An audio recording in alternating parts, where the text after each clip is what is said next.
আসন্ন ত্রয়োদশ জাতীয় সংসদ নির্বাচনকে সামনে রেখে চট্টগ্রাম ১৩ আনোয়ারা কর্ণফুলী আসনে বিএনপির মনোনীত ধানের শীষের প্রার্থী সরওয়ার জামাল নিজামের পক্ষে গণসংযোগ ও মতবিনিময় সভা অনুষ্ঠিত হয়েছে। রোববার রাত ৯টার দিকে ৯ নম্বর পরৈকোড়া ইউনিয়ন কৃষক দলের উদ্যোগে এ কর্মসূচি অনুষ্ঠিত হয়।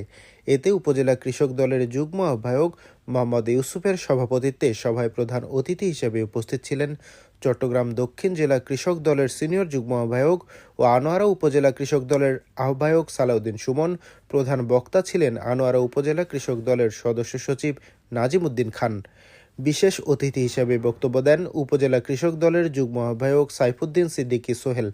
এছাড়া উপস্থিত ছিলেন ৯ নম্বর পরৈকোড়া ইউনিয়ন বিএনপির সাবেক সহ সাংগঠনিক সম্পাদক জিয়াউল হাসান চৌধুরী, সাবেক ছাত্রনেতা ও বাংলাদেশ জাতীয়তাবাদী সড়ক পরিবহন শ্রমিক দল চট্টগ্রাম বিভাগীয় সহ সভাপতি হান্নান রহিম তালুকদার, আনোয়ারা উপজেলা বিএনপি নেতা ডাক্তার মোহাম্মদ কাজী জাফর, চট্টগ্রাম দক্ষিণ জেলা যুবদল নেতা মোহাম্মদ হাফেজ এবং ৯ নম্বর ওয়ার্ড বিএনপির সাবেক সাধারণ সম্পাদক এমদাদুল হক।